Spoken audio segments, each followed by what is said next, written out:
Hello everyone, welcome to today's tutorial. So I will be treating an example using Kirchhoff's current law and Kirchhoff voltage law. So we have a circuit of this nature. Here is the supply voltage 12 volts, and then we have a resistor R1 which is 4 ohms. We have resistor R2 which is 6 ohms, and then R3 which is 12 ohms. Then here we have a current I1 coming to this node. We have I2 leaving this node, and then we have I3 leaving this node. So the challenge is to prove that I1 is equals to the sum of I2 and I3. So without wasting time, let's just go into the business proper. We can redraw this circuit. We can withdraw it in this way, plus minus. So what we have to do is to divide this circuit into two parts or two loops. The first loop is an internal loop, which is a part of A, B, and D. And then we have another loop, which is an external loop, which is a part of A, B, and C. So this is the first loop, and then we have our second loop,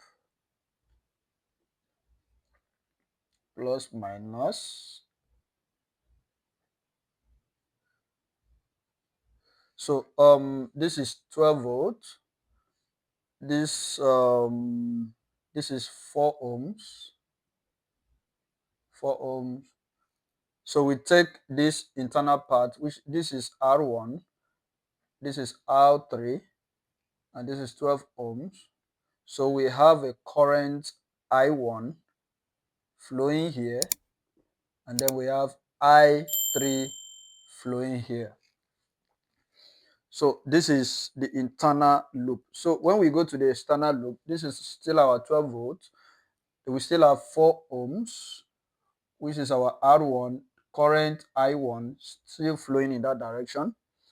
And this is our point B. This is point A, and this is point D.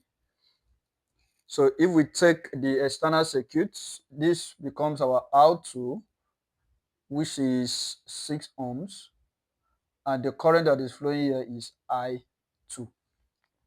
So this is our point B, and this is C.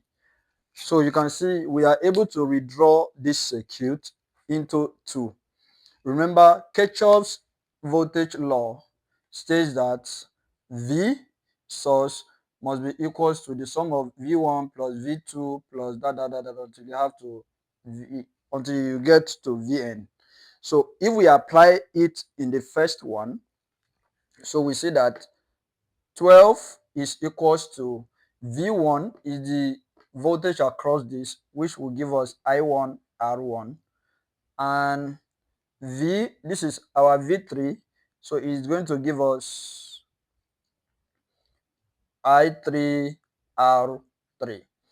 So we can say 12 is equals to 4 I1 plus 12 I3. We can call this equation 1. When we come here, our source voltage is 12, and then equals to, this is I1 R1 plus the voltage across here is I2 R2. So 12 will be equals to 4 I1 plus 6 I2. We can call this equation 2. We can now use simultaneous equation method to solve for the value of I1, I2, and I3. Okay, we've gotten this diagram, so I can clean this off. So let's see how we can solve that. So I bring equation 1 here, 12 equals to 4I1 plus 12I3, equation 1. And equation 2 is 12 equals to 4I1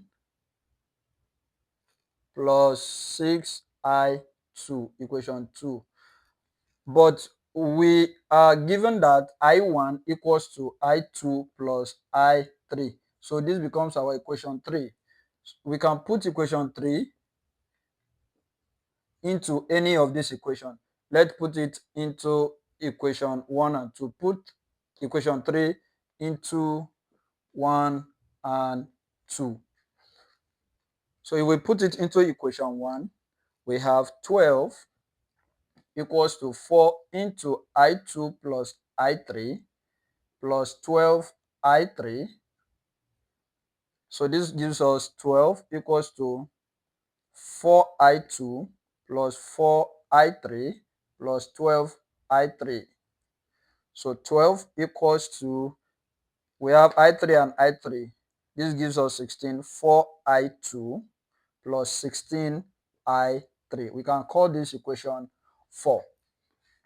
And then when we put equation 3 into equation 2, we have 12 equals to 4 into I2 plus I3 plus 6I2. So 12 equals to 4I2 plus 4I3 plus 6I2. Okay, so we've gotten this. We can clean it up.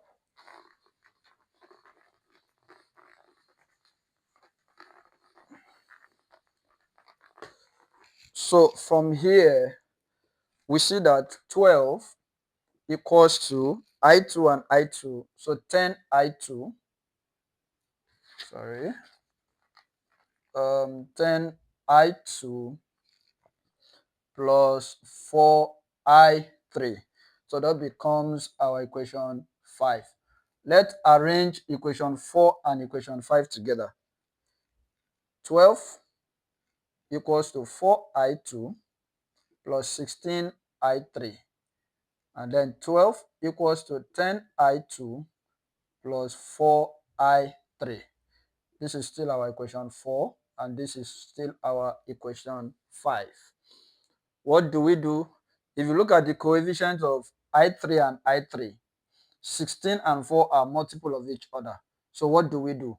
We can multiply this equation 5 by 4 to have the coefficient of I3 to be the same.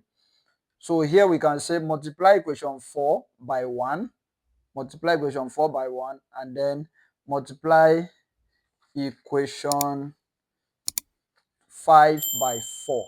So we multiply equation 4 by 1 and we multiply equation 5 by 4. If we do that, we have 12 equals to 4I2 plus 16I3. Then we have here 48 equals to 40I2 plus 16I3. So this is still our equation 4, and this is our equation 6. If we subtract, we can see that this and this will cancel out. We now have 48 minus 12 equals to 40I2 minus 4I2. 48 minus 12 is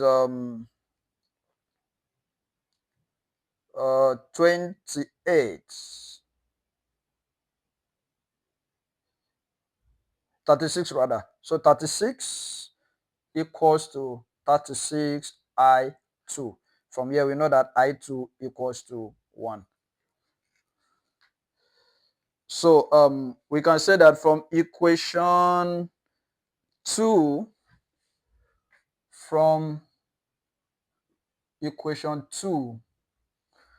we can put I2 equals to 1. Put I2 equals to 1. So this becomes 12 equals to 4I1 plus 6. I2 becomes 1. So we have 12 equals to 4I1 plus 6. If you rearrange, we have 6 equals to 4I1, and I1 equals to 6 over 4, which is the same thing as 1.5. So this is 1 amps rather. This is 1.5 amps. Then in equation 1, put I1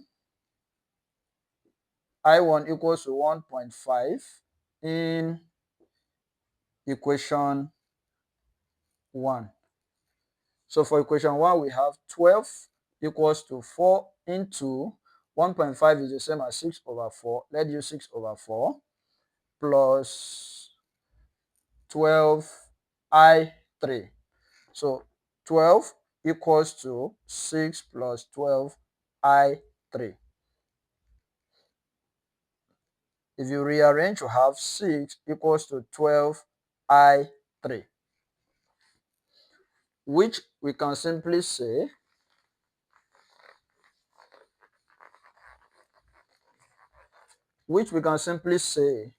that I3 is equals to 6 over 12, which is 0.5 amps.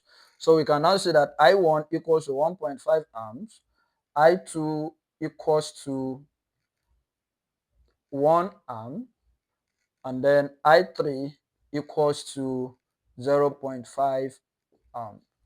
We are told to prove that I1 equals to I2 plus I3. So we can see that 1.5 equals to 1 plus 0.5. 1.5 equals to 1.5. So at this point, we can see that this equation is proved using Kirchhoff's current law.